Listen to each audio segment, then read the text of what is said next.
Tole baga waaqayyo isin gargaaree sagantaa dhuga ba'umsaa keenya kanarratti argamtan isiniin jecha dursinee mee maqaan keessan eenyudha? Eenyu jedhamtu? Ani maqaan koo Mangistuun jedhama. Ishee Mangistuu eenyu? Mangistuu Dhaabaati. Ishee Bakki dhaloota koo godina Shawaa Lixaa aanaa Adaa Bargaati. Bakki guddina koo immoo godina Shawaa Lixaa aanaa Daannoo Ganda Baddaa Iluu Gootii Baddaa Goraati.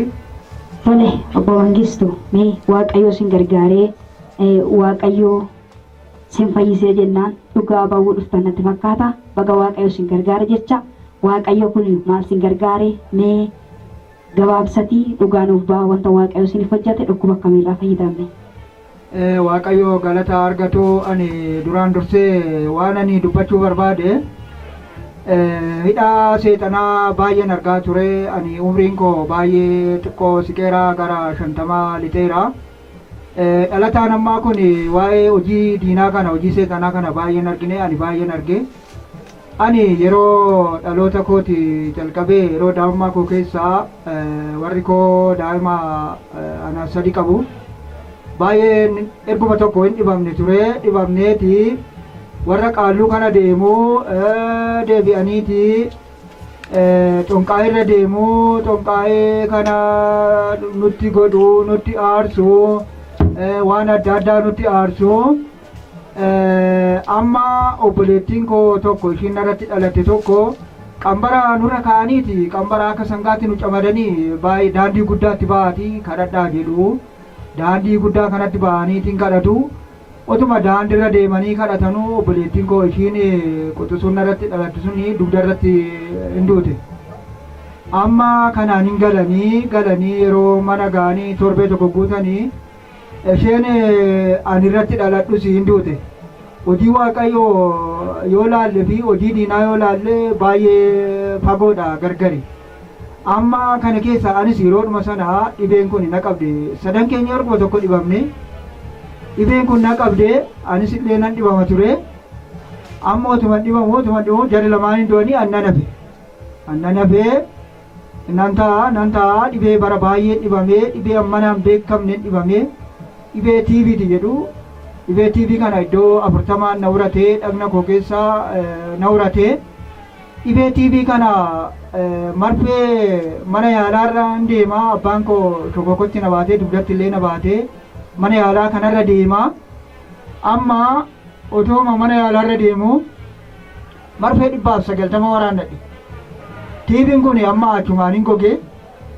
Amma abbaan koo isaan booddee ani siyaalee dadhabeera bakka kanaan booda ani dadhabee kanaan booda mangistiin akka godhe siyaa godhu ani kanaan booda singataa naan jedhe. Aayikaa nagattus ka ani maalan beekaa miti nagattus jedhee sansim jedhee akka honkoo tokko hin jirti haati abbaa kooti.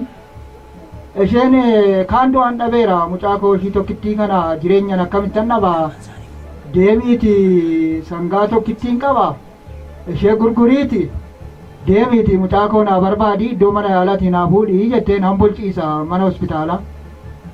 Amma yeroo kana achii dhufanii na fuudhanii nan galee nan taa'ee nan guddadhee waaqayyo kaa yeroodhuma sana keessayyuu garuu hin amanne malee waaqayyo daa'ummaa koo keessatti hojii pheenxee kana yeroo dubbatan nan dhaga'a natti dhaga'ama.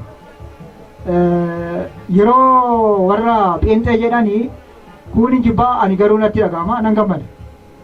Amma otuma jedhu nan guddadhee nan taa'ee isaan booda bara 76 ka'eetanii achii deebi'ee as godina Shawaa Lixaa aanaa Adaa Bargaa kan eessummaan koo bira dhufe baay'een dhibama yeroo sanas hospitaala as Addis Ababaa na fidanii. Addis Ababaa na fidaniiti isaan bakka asuma deddeebirri jira asuma deddeebiiti yaallan kaadhanii dhagatanii galan isaanis.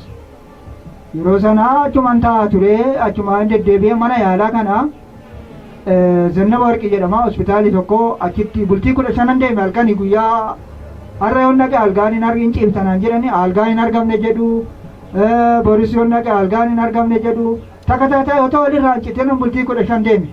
Dura taaskiidhaan deema farankaan na harkaa dhumnaananii kotteedhumaan deeme yeroo kunoo musliimonni allaa kubar jedhani sa'aatii 11 nan ka'a ture. amma nan deemaa gaafa bultii 15 nan boo'ee amma hospitaalatti boossumoo hospitaalatti okay waan ani nyaadhus fixeera namni isin biran jiran omtuu na biran jiru ishee amma nan boo'e doktorii tokkotu maaliif boossaa naan jedhe ani barandaa namaa jalan ciisaa ture kanaan booda barandaatis akkamitti kana hunda dhaabda beekaa oliif gaddeemta malee naan jedhanii ani kanaan booda duukooti jennaani birrii 5 yeroo sanaa guddaadha birrii 5 fuudhee naa kenne birrii 5 fuudhee naa kenneetii dhaqiitii itti misaa nyaadhutii deebii naan jedhe misaa nyaadheen deebi'ee bara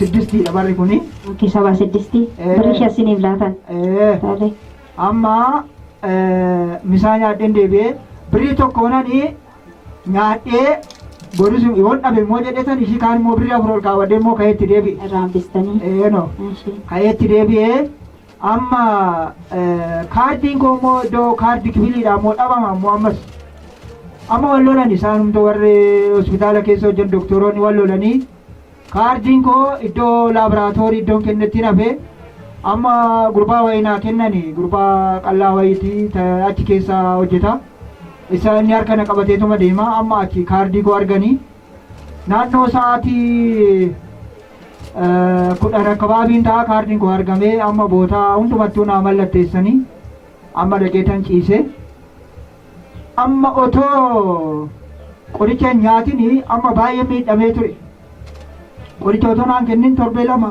akkasumatti nama gabani duusaa dhageessu malee waa'ee waaqayyoo kana akkamittiin akka inni fayyisuu hin beektanii jechuudha hin beeku daa'ummaas nan qabaa hin beeku amma maalsi wayyarennaan har'a opereeshinii taataa naan jedhan achumatti kaa rakkoon qabu mallatteessii naan jedhan nan mallatteesse amma nan mallatteessee opereeshinii sanaa nan ta'e amma gaafa opereeshinii sana marfee na waraanan marfee madasajaa na waraananii marfeen kun homaa na godhuudhe nan ta'a isin jedhe akkuma nama fayyaatti nan ta'a amma maali ati maxaxxii guddistaa yeroo biyya kee jirtu naan jedhan lakkii ani waa'ee maxaxxii hin beeku umriin koo ammanaa kana maxaxxii akkamittan baay'isa maxaxxii hin dhugun jedhe sadaffaa na waraanan birii dugdaa koo kana keessa sadaffaa na waraanan amma achi miila koo keessa dugda koo keessa na deeme adafa wallaalee opereeshinii nan ta'e umurii amma kana guutuu isaa rakkattanii waaqayyo garuu bara 2009 keessan kana sinirraa fuudhe jechuudha.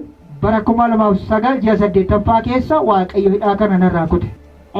Isa sin gargaare waaqayyo nus baay'ee galateeffannaa ammas taanaa waaqayyo si wajjin jira siniin jenna. Ameen nan galateeffadha waaqayyooni. Ani isa kanan dhugaa ba'a waaqayyoon koo galataa argatu bara baraan haa ulfaatu isa kanadha ni dhugaa ulfaatu. Isa nu gargaare gooftaaf